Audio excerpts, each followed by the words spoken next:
We're about to start, so if you could take a seat, please, that'd be great.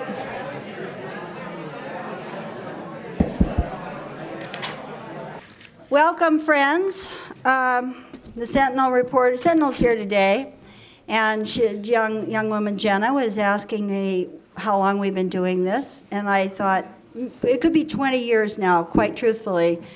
It was when Henry Mello was in office that we started, where we had a hostile governor, hostile to family planning, and tried to eliminate the Office of Family Planning.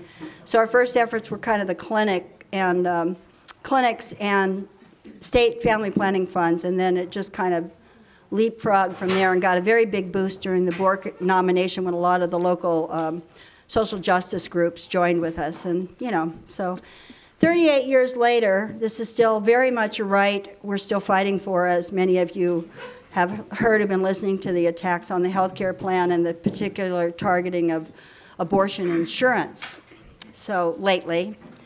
So the battle goes on, but we here in Santa Cruz are very, very lucky. We enjoy tremendous support from the state, I might add. We have the state, and that's reassuring because I think 1 in 8 people in the United States is a Californian. So what we do here is very much a trendsetter for the state, and therefore our efforts get payback beyond the California borders. But we have a lot of local electeds who have now stopped talking in the back room. But we are blessed in that we have a lot of help here from our elected officials when we need it. So that's nice, and it's very nice that they turn out very well for this event, too.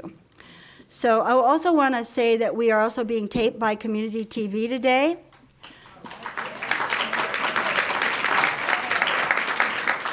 And that this will be running frequently for the next few months. I'm always surprised when somebody tells me in June that they saw me on television the other day. Really? Okay. All right, so we're going to start off looking back at, you know, a little bit of our history here, and with Cynthia Matthews, who, as many of you know, is one of the founding little tiny knot of people who started the Planned Parenthood affiliate here in Santa Cruz when she was a mere 28 years old.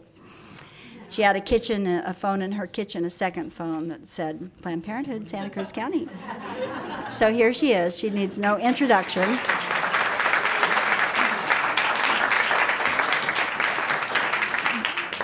And that was just a few years ago.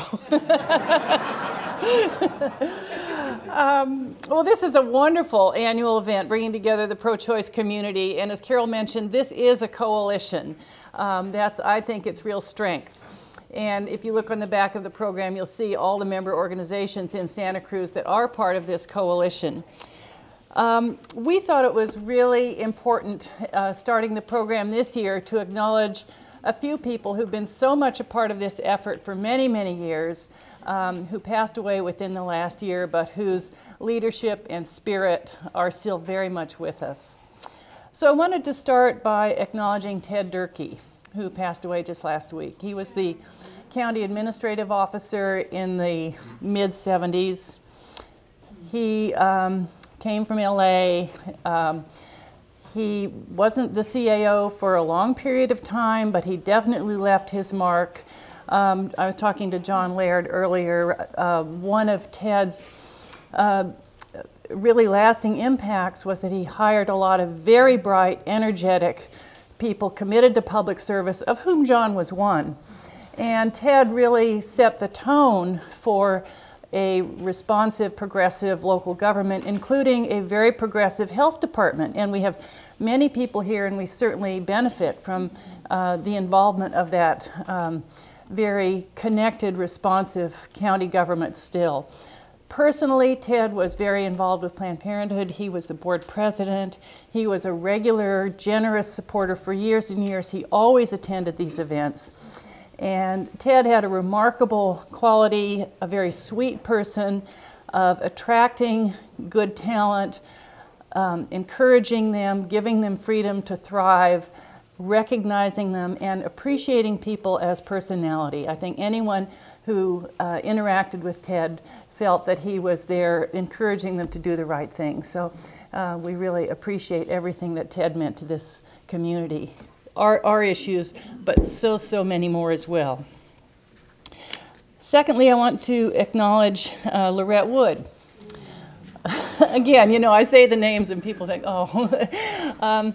Lorette was part of our coalition through her leadership with AAUW, American Association of University Women, and so many other groups in town. Lorette, about this tall, died this year at the age of 94, and she was just a Santa Cruz institution. Sweet, sociable, and involved in so many things, but she was really a feminist. She was, of course, our first woman mayor. I think most of you know that. She was very dedicated in her participation with the Reproductive Rights Network for many years. We had tables set up, and she always put the camellias out. But also, at the age of, I don't know how, I think she was in her 70s, in the late 80s when Operation came to town, and many of you will remember that. They were picketing the clinics. It was a pretty scary time for clinics, and we needed clinic escorts. And there was Lorette, 70-something. She had on her little yellow T-shirt that said clinic escort. She went through the training. She really felt very passionately about it. And another association, and I'm really just focusing on ours, everyone who knew Lorette had their Lorette story. But also, Lorette was that kind of old-fashioned moderate Republican, and when Bruce McPherson was in the state legislature, it was wonderful. Lorette would go up there. She had this great personal connection, and she could just say, you know, Bruce, when we were doing the clinic escort stuff, you know, really, she demonstrated that it was not a partisan issue. It was a very fundamental issue, important to a whole lot of people across every way you can cut demographics, and she always did it in such a very friendly, personal way. She was so effective, and again, we really appreciate everything she did for us and our entire community. And finally, I want to acknowledge Jeanette Johnson. Jeanette had a very distinguished career in nursing.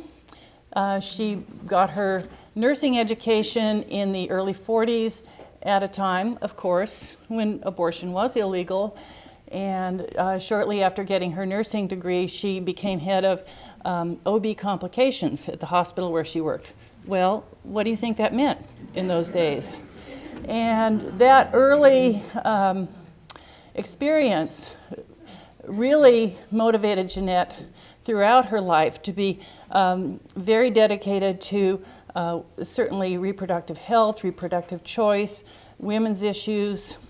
She did, her resume is so impressive. Much of which occurred before she came to Santa Cruz, but throughout her career she was doing pioneering work involving fathers in childbirth, in writing research papers, in teaching, in mentoring.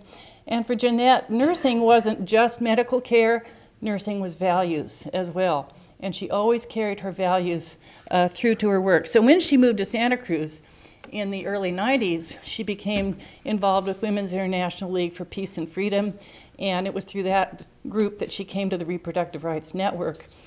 And we always valued what she brought in terms of a sense of history and current dedication to it. So, and her husband Paul is here, and Paul still sets up the tables for us. He too has always been a part of these annual events, and Paul, we really remember Jeanette and what she meant to this group.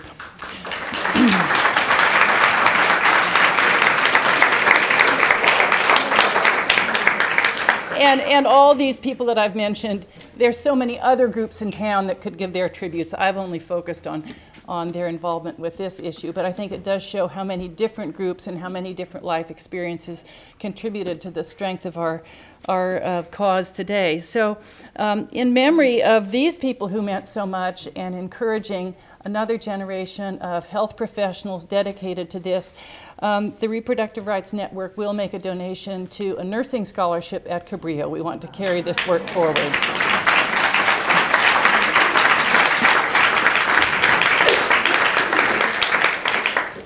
So it's obviously important to acknowledge the lifetime and decades of dedication, hard work, and solidarity that have gone into this movement, but we also want to celebrate the future. And for that, Jessica Perry, where are you? I'm going to turn it over to Jessica, who's the Development Director at Planned Parenthood and who works with a student group at UCSC.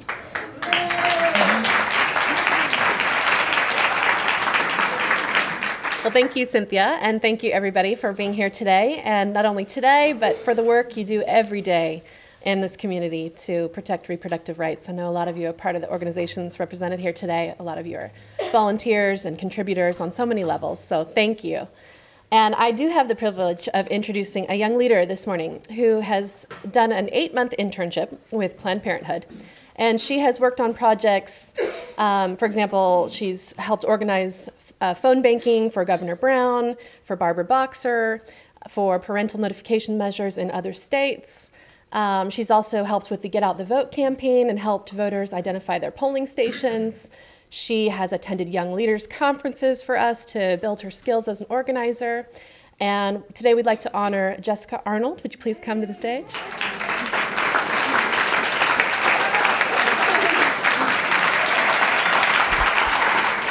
All right, I'm a lot shorter than Jessica, so I'm gonna have to pull this down a little. So my name is Jessica Arnold, and I would like to first start off just thanking the Reproductive Rights Network for inviting me and for honoring me today. Whew, I'm a little nervous because I've never talked in front of this many people into a microphone, so bear with me. I just want to talk a little bit about, Jessica mentioned a club that I am chairing now on campus called Vox, and Vox really models after trying to get young people's leadership, kind of trying to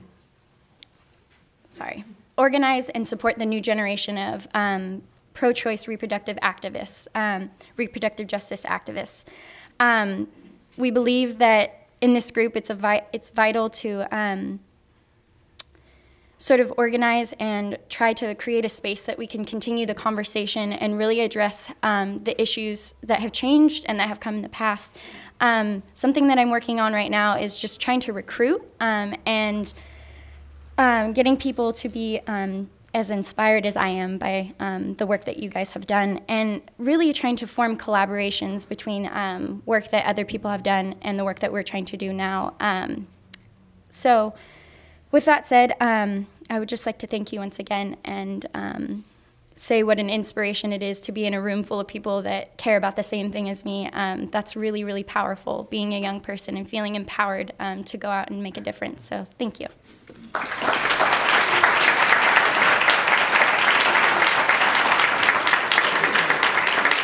One more thing I wanted to mention, and Jessica mentioned recruitment, and if anyone here knows college students or if you have experience organizing and you'd like to help us create more of a sustainable program on campus, we have sign-up sheets in the back, and they are actually the Planned Parenthood email list, so if you're not on that, please get on it, and then put a little star by your name if you're interested in helping with Vox on campus, and we'll make sure to get in touch with you.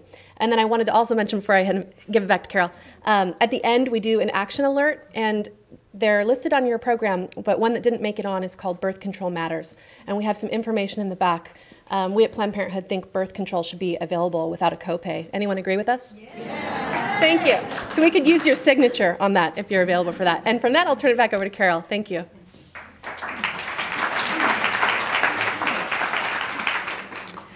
You know, I want to say that Lorette had a phrase I'm going to ask you all to remember at the end. After we'd have a meeting, we'd think there was something we were going to go forward with, and she'd say, "What can I do, Carol?" Very earnestly. It was always the same question, what can I do? So, you know, think of John F. Kennedy and Lorette Wood and think what you can do, and we'll talk about that again at the end. Now, we have had many times Kathy Kinnear from the Planned Parenthood Affiliates of California office in Sacramento, and she's here today, and she is the president for all the affiliates. We have a lobby office in Sacramento, so that's Kathy's role. And she's great. She's a fund of information. I don't know how long she's been in this role, but a long time. 18. I was going to say 15, but okay. So come on up, and Kathy will tell us. Yeah, that's it. That's it. So, thank you, Carol.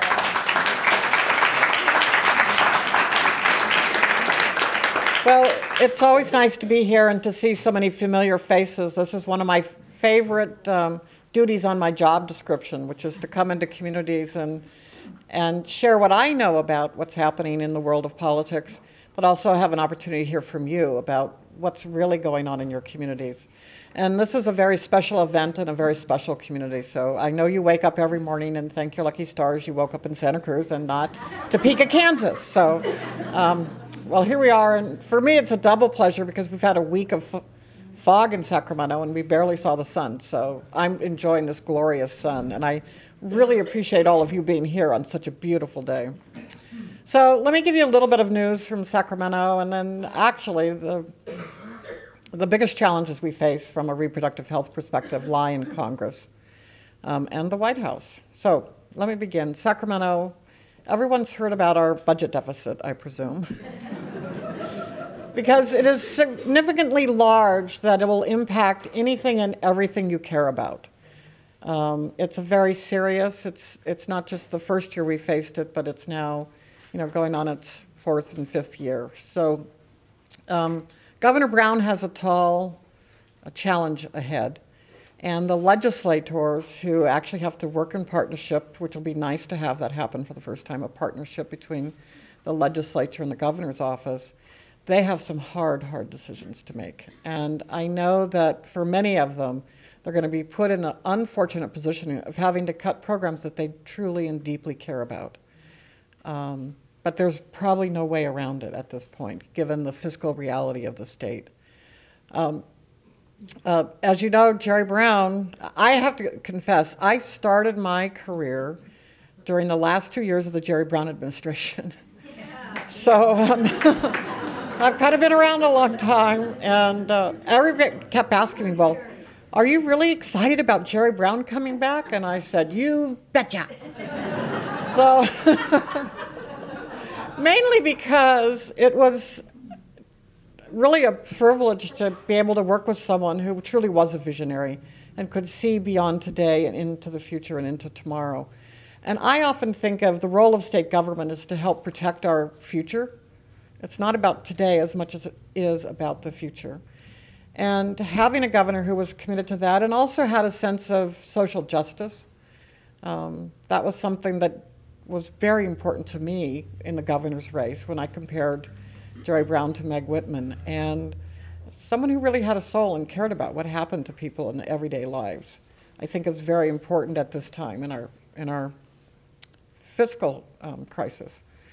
So it is a tall order. The governor's proposing to do something that has never been done before, and that's to have a budget done by March and then put on the June special election ballot revenue so that we don't have to have a budget that's made up of total cuts. And it's very ambitious, and I think that the jury is still out as whether they'll be able to carry this out.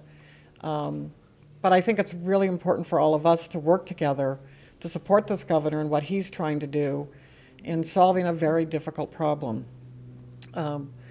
And from a Planned Parenthood perspective, there's a program that we've been so proud of that was actually started under Wilson and has grown, especially under Gray Davis when he expanded it such that we got federal matching funds. So our state family planning program here is paid for 90% by the federal government and 10% by the state government. And that program now serves 1.6 million individuals, women and men, in the state. And these are women and men who are not eligible for any other program. And that allows them not only to get access to contraception, but to their annual exam and breast cervical cancer screening, as well as treatment for cervical dysplasia and diagnosis and prevention of STDs. So it's an extraordinarily small piece of the big picture, but for so many, it's the most important health care they'll get, particularly in the younger years when they're generally healthy. So that program, the governor did exempt from his budget cut to reimbursement rates to providers.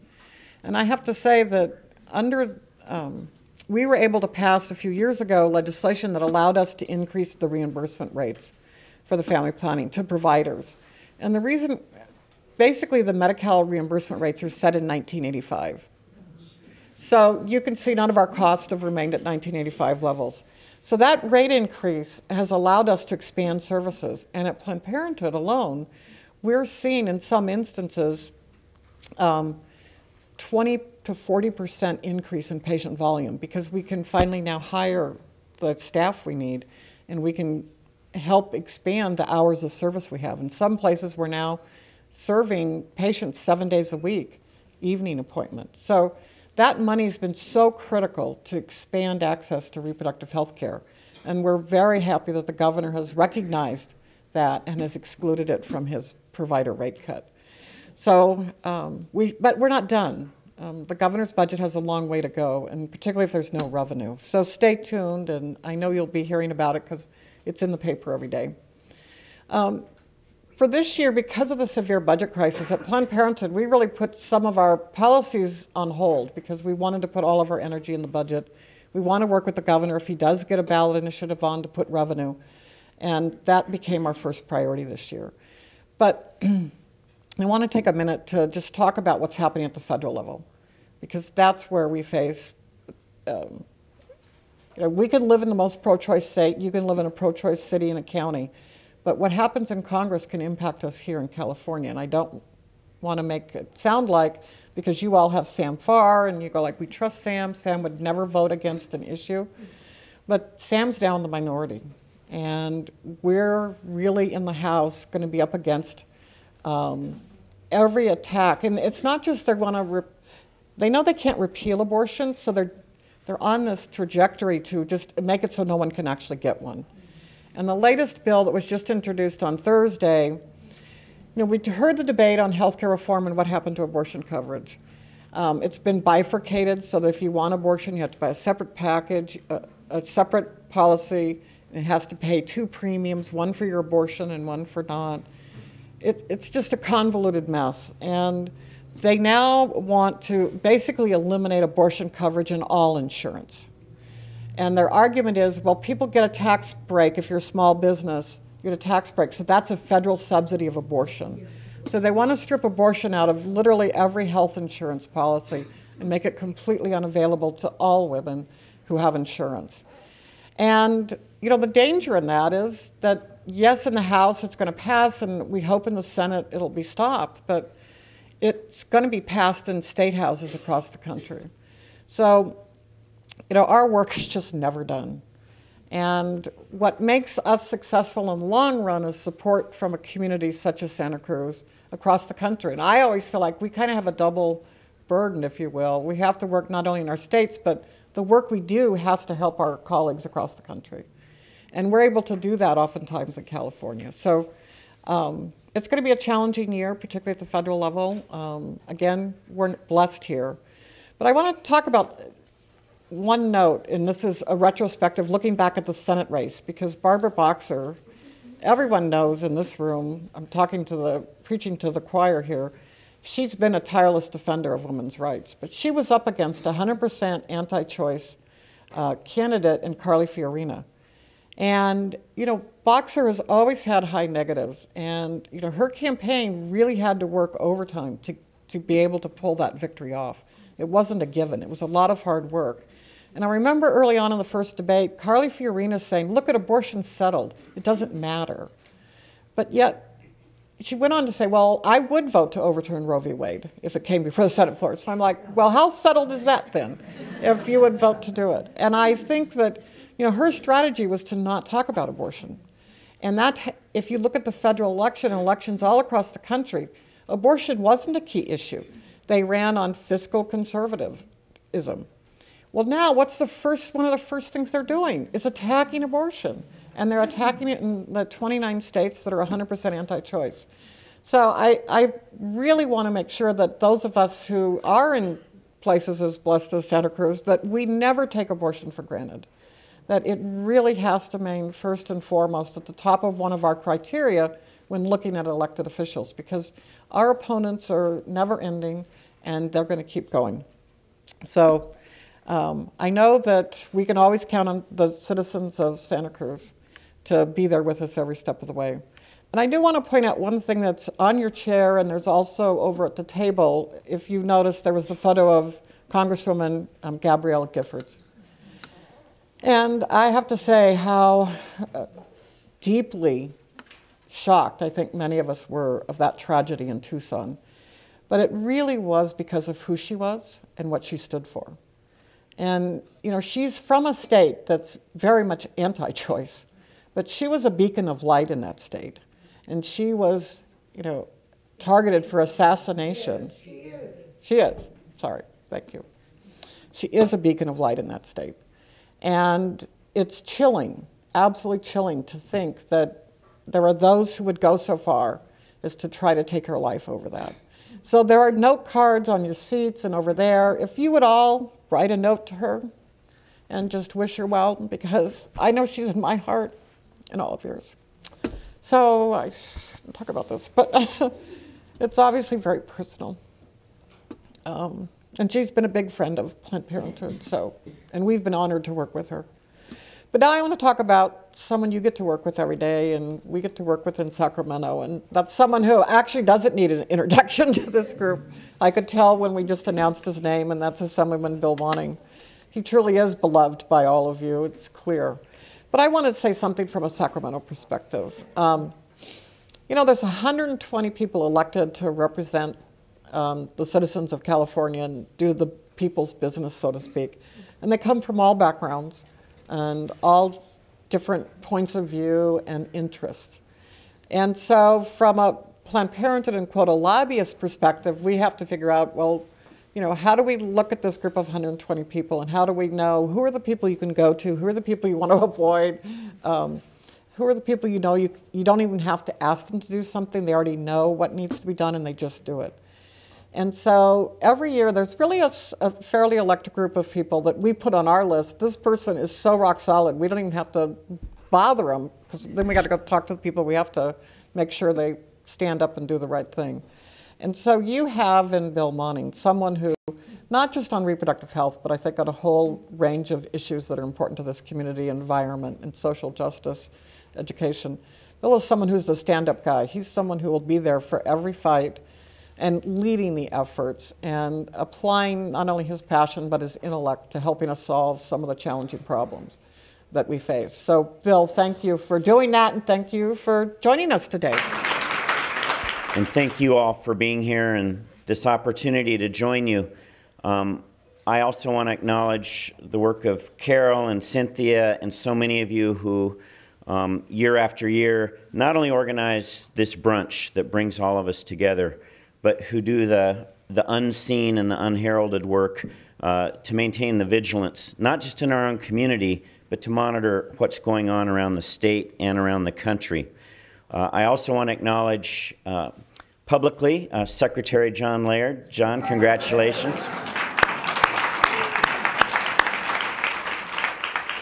And I have to say, Governor Brown did not waste any time filling that position. And the buzz in Sacramento, it's just all positive. The perfect selection, great for our state, great for John, hopefully, and certainly great for all of us. So, and we get to see him more in Sacramento, too. Continue to see him in Sacramento. So congratulations, John.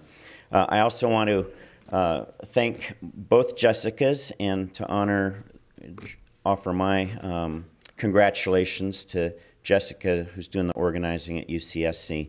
And that continues to be a critical component of the work of the Reproductive Rights Network, is that we are constantly bringing along and supporting the next generation of activists.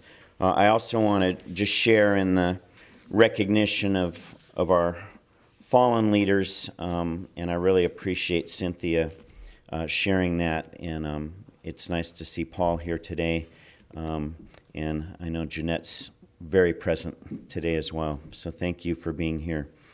You know, this is an interesting timing this week because we also, at the beginning of the week, honored the legacy of Martin Luther King, both at local events, marches, and rallies. Also in Sacramento, there's an annual breakfast organized by the Black Caucus, the African American Caucus of both houses, and then a ceremony on the floor. And as the chair of health, I was particularly interested in reviewing some of Dr. King's writings around the issue of health care. And I didn't write this one down for this morning, so I'm not going to get it exactly right. But there's a quote that I think many of you might be familiar with from Dr. King in commenting on the condition of human rights and civil rights, saying that the denial of access to health care has to stand and be seen as one of the most profound and fundamental violations of civil rights and human rights. We live in a state where 8.2 million do not have coverage. We live in a country where that number is growing with a recession and unemployment to somewhere around 50 million without coverage.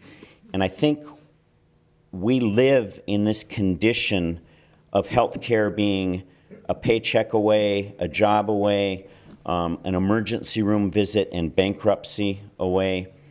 And it creates a psychological condition that I think we often don't acknowledge. I met with the Consul General the other day from Canada, newly posted to San Francisco, and we were comparing notes. And I was asking her if they could share some water with us and a healthcare system. And but then we went on to talk a little bit more seriously about, there was a recent poll in Canada where 90% of those polled said they're happy with their healthcare system. Can you imagine if such a poll were administered in the United States? A 90% favorable rating? And the Consul General and I spoke about what I just mentioned, the mental oppression, the psychological oppression of living in a society where health care is not a guaranteed or a fundamental right, versus our friends and neighbors in Canada, in Japan, in Europe, in so many countries around the world, where a national health care system guarantees access. And yet we don't live in that environment, and we suffer as a result. Every family has to consider, where do their parents, where do their siblings, where do their children fit into this matrix? I also think as we focus today on the right for a woman to choose and the health care issues related to that, protecting that right of choice, which also means the right not just to abortion services when necessary, but to family planning services, to fundamental annual checkups, breast exams, etc. We need to not see the fight for health care as one avenue and the fight to protect reproductive choice as another arena where we also fight. They are linked, they are integrated, they are inseparable. So when we talk about fundamental health care reform, we cannot be silent ever about linking in that conversation the right to reproductive choice. And it is necessarily political. I've heard in recent years when we gather here for the brunch, on the one hand we celebrate Roe v. Wade, but we're always here to rally and remain vigilant because of the attacks that continue. And Kathy spoke of some of the recent developments at the federal level, and I just wanted to underscore that these acts that the Republican House of Representatives is taking and will continue to take, they're symbolic, and the relief is, well, they'll never make it through the Senate. But they're more than symbolic, because they serve to fuel those in the 29 states that are anti-choice. They serve to fuel those who are disengaged, disconnected, uneducated, and subject to those influences, not just from the talk jocks, the Rush Limbaughs, the Glenn Becks, but now from electeds. When I grew up in the 60s and learned of the McCarthy era in the 50s, and people called before HUAC hearings, and they were called before HUAC because they were suspected of not being loyal to the United States Constitution and for advocating the overthrow of the U.S. government. That's what the HUAC hearings focused in on. In this recent election cycle, in 2010, voters in many states elected people to the House of Representatives whose articulated purpose was the overthrow of the U.S. government. That's the platform they ran on. And if it had been 50 years ago, that would have been considered subversive and illegal conduct. And now it's heralded and taken to the extreme. You know, there are those who say with the tragedy in Tucson, the shooting of Gabrielle Giffords, the killing of 6 others, the wounding of 13, that it's political opportunism to suggest that that was somehow provoked by political vitriol or the combat rhetoric of the right, and that it was really just the act of a deranged individual. It was certainly the act of a deranged individual, but it's just those deranged individuals. It's fragile individuals. It's people who don't have access to mental health services who become susceptible to that rhetoric and that vitriol. As Kathy mentioned, there's a reason he targeted Gabrielle Giffords. It was not random. We will follow the drama of his defense and hear from psychiatrists about the severity of his psychotic condition. But the combination, the recipe of psychosis, access to weapons designed to kill, weapons designed to carry multiple clips for combat situations. This is a recipe. It wasn't a question of when it would happen or whether it would it wasn't whether it would happen, it was a question of when would it happen. And now it's happened. If there's any silver lining, it is a conversation that necessarily involves talking about gun control and talking about the tone of political debate and political engagement. We shouldn't shy away from demanding that this tragedy should provoke healing that stigmatizes the type of vitriol and targeting that led up to the tragedy.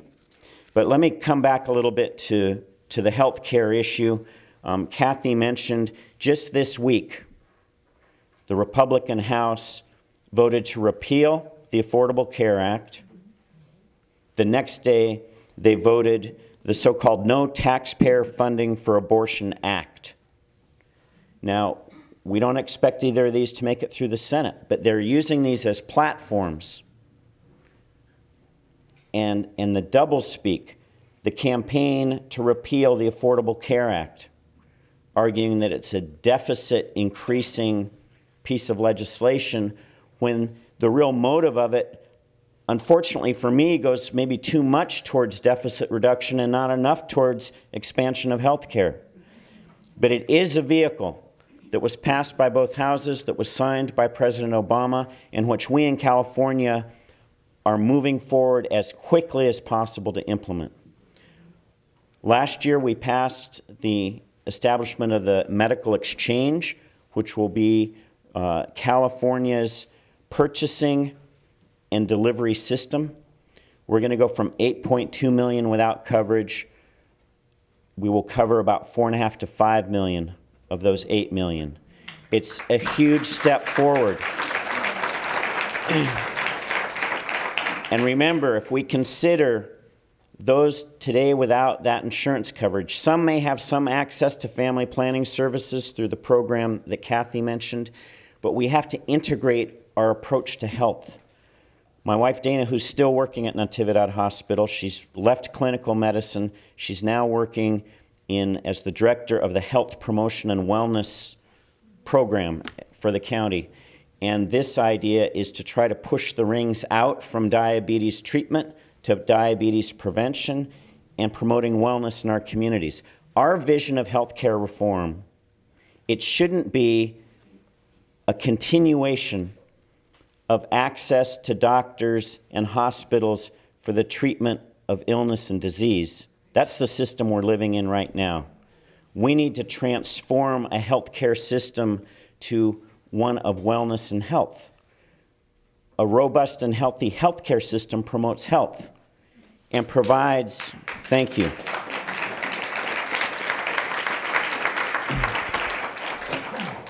And as part of that, we should have access to quality care for people who encounter illness and disease. But the trajectories of illness in our state and our nation, there's no healthcare system that can contain costs when you consider that 30% of Latino children in this state will be diabetic by the age of 30, and 50% by the age of 50. And that's not the only at-risk demographic, it's just one of the most at-risk demographics. So we need to get out in front of that. We need to promote good nutrition, physical education in our schools, and work with families to both adapt their family diets and their ability to provide nutritional, healthy food when we have food deserts and we have food insecurity of families who don't have the resources to provide food for their family for a full month. So when they have limited dollars, they spend it on high caloric, high sugar, high salt content foods. $1 will buy 1,200 calories of cookies or potato chips. That same dollar will only buy 400 calories of carrots.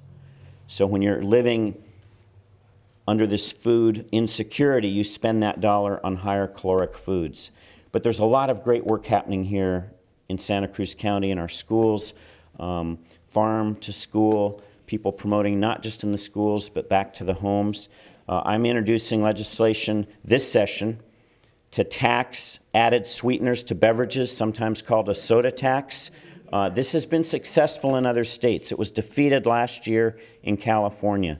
But the idea is by taxing a beverage that has no nutritional value and is directly linked to the increased trajectories of obesity leading to diabetes. And when we look at the states who have imposed a soda tax or an added sweetener tax in New York, in Colorado, in other states, they've directly correlated a reduction in buying to a reduction in trends of obesity. So this isn't just theoretical. There's medical data that underscores this is the right way to go. I'm considering calling it the Health Cost Recovery Act of 2011 because we're all paying for the diabetes, the heart disease that result. And so the tax up front is just like it is a component of an approach to prevention and wellness and building health. So as we work to build health in a healthy healthcare system, reproductive choice, access to family planning services becomes integral to that development of a healthcare plan and program. Let me just mention a couple of bills that came through the legislature last year that affected reproductive rights and reproductive health issues. Last year, my colleague Nancy Skinner introduced AB 1900 that was intended to limit the use of handcuffs and chained restraints on female inmates during pregnancy. During labor, pregnancy, and headed to labor. Thank you. And that passed both houses, and it was vetoed by former Governor Schwarzenegger. The transformation of administrations can't be underestimated. And as Kathy said, we're going to deal with some very tough budget choices. Governor Brown's put forth a very tough budget. It cuts Medi-Cal by $1.7 billion. It's going to cut in-home support services. It proposes to eliminate adult health daycare. Now, that is not the final budget. And in our budget committees, I sit on the subcommittee on health and human services, we will push back. But we will push back in the spirit of being members of the same party and looking to find and carve out the best path in a very bad and desperate economic situation.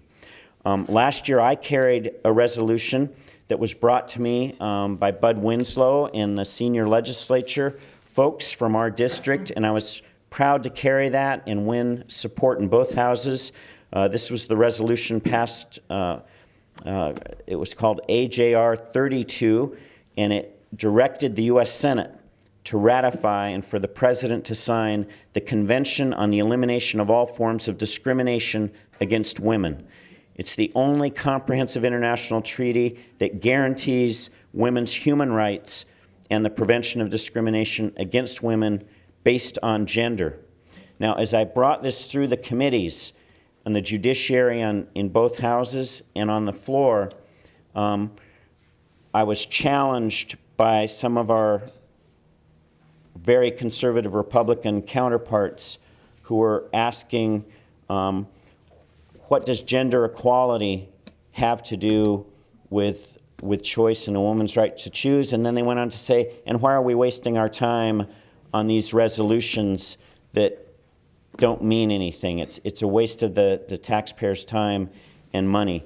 And I pointed out to them that we were keeping company, the United States, I believe, with Sudan and Iran as the only two countries that have not signed and ratified this treaty. So the United States is keeping company with Sudan and Iran.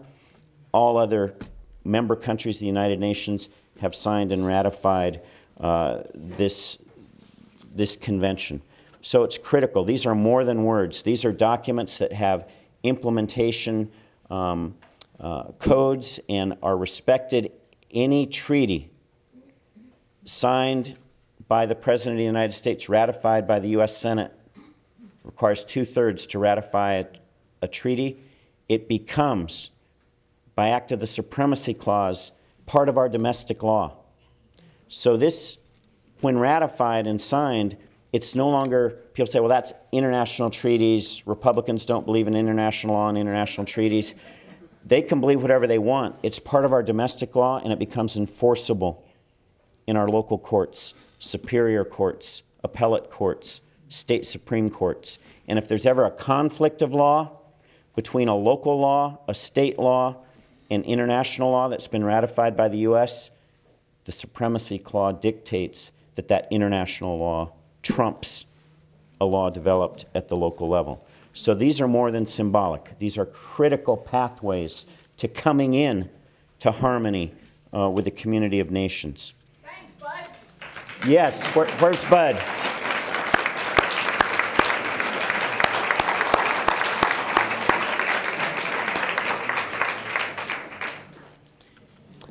Couple of other bills. Senator Correa introduced a bill, teen dating violence prevention. This bill would authorize a school district to provide teen dating violence prevention education consisting of age-appropriate instruction as developed by the State Board of Education as part of the Sexual Health and Health Education program it provides to pupils in grades 7 to 12. This is introduced this year, so we will be considering this in the 2011 session, and hopefully we'll have a governor who will be willing to sign it. Also, Assemblymember Swanson, chair of the Labor Committee, represents Alameda County, Oakland, the Family and Medical Leave Act. This bill would increase the circumstances under which an employee is entitled to protected leave pursuant to the Family Rights Act. So, again, these are maybe not point on the issue of reproductive choice, but they are point on to a fundamental package of health care rights, human rights, civil rights to be shared and enjoyed by women, by men, by teenage women, by all. And we have these vehicles, and we use these vehicles of legislation not just to educate, but to empower and eventually to implement. I'm just going to conclude on underscoring a couple of things that Kathy mentioned on the budget, and particularly related to health care. The governor's budget does not spare any program, the proposed budget. K through 12 is perhaps the most protected, but that's in the context of an 18% cut to K through 12 over the last 2 budget cycles. Law enforcement is also less targeted, and I think part of the philosophy here is the alliance we're going to need to pass a ballot measure to continue existing taxes, not new taxes. The ballot measure would be to continue the existing sales tax, vehicle license fee, and personal income tax increments that we voted on 2 years ago, and they sunset June 30th. So when you hear about the $26 billion deficit That's based on a trajectory of revenues that is going down. We're not sitting here with stagnant revenues. We are losing revenues. And the June 30th sunset will lose the state $8 to $9 billion a year of revenue. We already lost the $5 billion a year when Schwarzenegger eliminated the vehicle license fee. That would have amounted to about $30 billion over the tenure of his governorship. So we have revenues going down, and we have committed costs, some of those constitutional commitments to costs. So there's no give. Jerry Brown doesn't bring a magic wand. He doesn't bring a bag of money. His proposal is very harsh, $12.5 billion in cuts and $12 billion in revenue, and that revenue piece contemplates our ability to place on the ballot for a June special election a revenue package, a continuation of existing taxes. And in a special election, and with the T word, we're going to have to fan out beyond Santa Cruz County.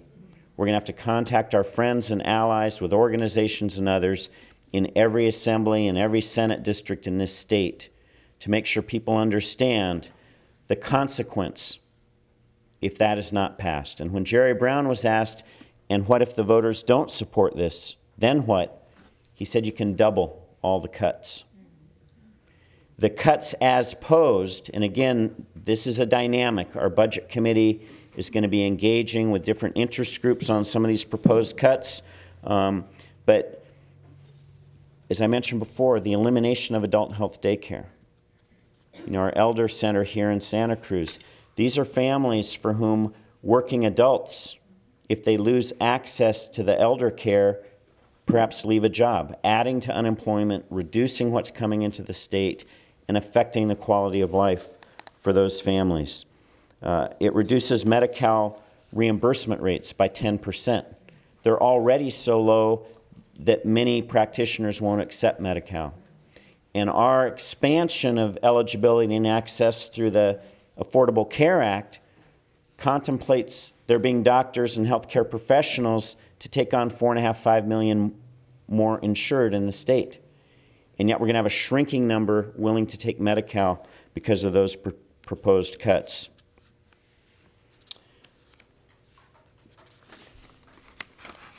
A couple of other very devastating cuts: the elimination of vision benefits, the increase of premium costs, increase of co-payments for Medi-Cal beneficiaries.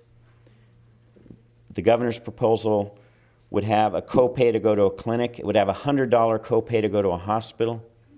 Somebody who's on SSI, disability, getting $840 a month, spends 2 days in a hospital. That's $200 of copay. They can't pay the rent. They can't pay for food. So there are going to have to be some adjustments and modifications. There's also proposed rationing of access to medical care, 10 visits per year. As my wife pointed out, for a woman who's pregnant, the prescribed number of prenatal visits is something like 2 a month, then 3 a month during the 9-month pregnancy. So already we're up to prescribed quality medical practice for a pregnant woman is well over 10 visits a year. And then there's postpartum visits and care. So the legislature and our budget should not be dictating to healthcare professionals how they are able to interact with a patient. We need a healthcare system that not only creates eligibility, but creates access to quality care. So one of our challenges is going to be in the area of workforce development and how we expand. Now, our state's facing a serious crisis of unemployment. I think our healthcare reform and building healthy communities is the path to build healthy communities and provide good jobs for people. And we need to go into middle schools and high schools and have women doctors meet with young middle school young women and provide the role models of careers, not just to become doctors, but to become nurses, nurse practitioners, physician assistants, technicians, clericals, for young men and young women and men both. but they need in middle school and earlier to understand that that path requires learning math and science, and it can be a path towards dignity and a lifestyle of self-respect and being able to provide for a family. We can take a chunk out of the unemployment numbers while we fill out a robust and healthy healthcare system. It's not going to all happen by 2014, and that's our challenge.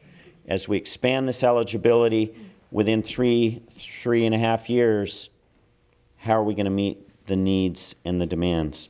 So we have huge challenges. I guess, people always commiserate with those of us that are having to deal with these budget challenges in Sacramento. We're all dealing with it. It's not just those of us that are elected, it's our communities. And it's our communities that are shouldering the brunt of these cuts and these challenges. We've created a dynamic of local government versus state government. Part of the governor's view is promoting what he calls realignment, shifting more locally generated tax revenues to the control of local government. But with that, the responsibility to pick up certain programs for implementation and funding that are currently the obligation of the state. We haven't filled out all the details on that. The governor's proposal is perhaps good in concept, but vague in details. The proposed elimination of redevelopment agencies, we're getting feedback not only from this community, from all over the state. What does that mean? So there's going to be a very compacted conversation in the next 2 months on all of these issues. I think for those of us who are champions of the right to choice, the right to family planning services, and necessarily access to quality health care on all fronts, we need to make sure that we champion a vision of the future of this state that's not just balancing the budget this year, but it's looking 5 years out, 10 years out, what kind of health care system, and perhaps more importantly, how do we want to describe what a healthy community looks like? We're under such oppression from the challenge of these budgets that we lose the ability to dream, we lose the ability to articulate the systems we want to build. We need to reclaim that. We need to march forward with intention and confidence and say these do represent, as Martin Luther King said, a fundamental human right, a fundamental civil right, and we should be proud in demanding that we build our communities' healthcare systems in a manner that builds healthy communities. So thank you very much for your attention. And thanks again. Let's thank Carol Fuller for her leadership. Stay here because Bud has a resolution. Thanks.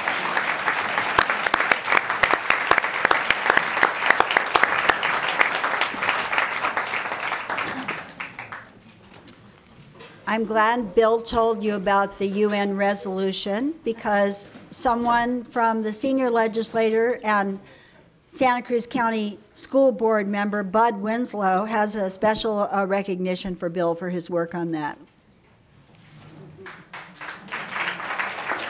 Thank you very much, Carol, and thanks.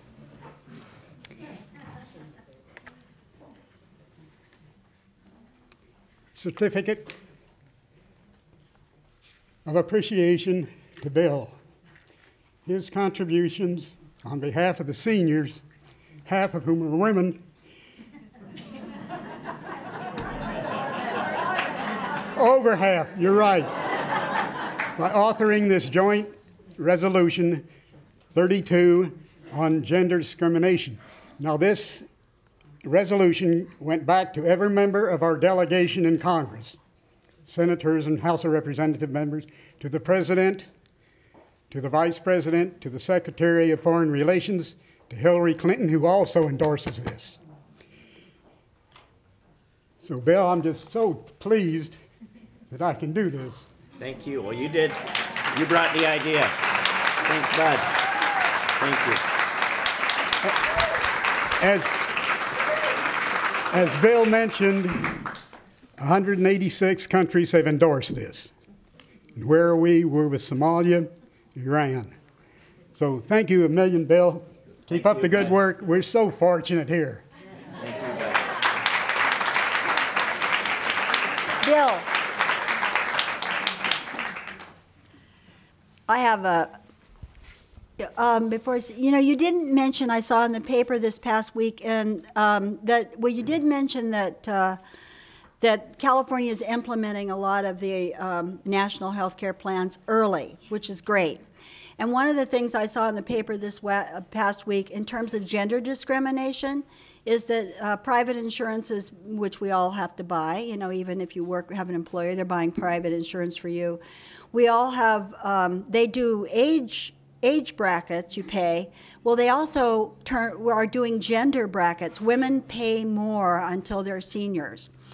And I saw that as part of the national plan, that will no longer be legal, and it's not mandatory till 2014, but California implemented it this year. And there was a story this week about a single mom of 2 and what her health care was costing her and the additional amount she paid for being a woman. So lest we think we're not affected in this great liberal state that we live in, we are. So you want to say anything about that? Sure. Well, I think Carol just said it all, but just to underscore, we have been able to position California to advance some of these. There's been important legislation in the last couple of years to mandate any company selling insurance in California to include maternity services and not be able to charge more, comprehensive maternity services and mental health services. Unfortunately, the prior governor has vetoed those bills. They will be back, and as part of our moving forward to the implementation of the federal reform, if there's anything that we can't achieve between now and 2014, very important to know, the Affordable Care Act absolutely eliminates the ability of an insurance company to cap how much they will pay for coverage of any illness or disease, absolutely prohibits them from denying coverage based on a pre-existing condition. And we already have that implemented for children up to age 19. Companies selling product in California cannot deny a child coverage because of a pre-existing condition. But you know what they're doing? Aetna said, okay, we just won't sell any policies to children under 19. So it's a constant game of them trying to reposition to adapt to the will of the people. And that's where we have to remain vigilant and make sure the people understand what this medical insurance industry is willing to do to try to evade not only the legal implementation, but I believe the moral implementation. Thanks. Stay for a minute. This is an exception. Don't get any ideas. I wanted to say that there are 2 people in the state of California that will have something to say, hopefully, about CEDAW. Our 2 senators. They will have a vote. Our national senators. Our national senators, Feinstein and Boxer. So if you know how to, in the mail. Thank you, Carol. Okay. So you can see why we love Bill. I mean, he thinks about the future, he obviously cares, and we're really lucky to have him. We've had wonderful legislators and here in our history here, but he is absolutely, one of the finest, and we're really fortunate. So, and he cares about women and families. So I have a special award for Bill, and I'm sure if I've given him this before, he would be too much of a gentleman to actually say it. But it's an honorary sister button.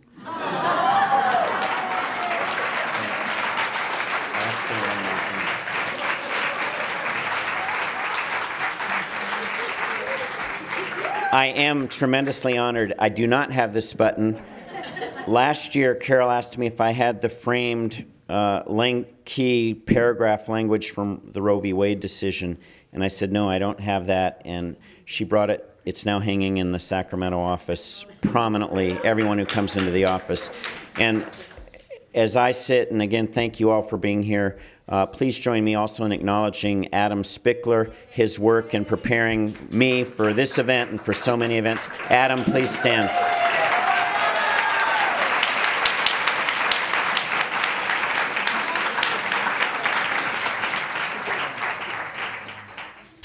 So thank you very much for coming, and as I always bid you, go forth and conquer.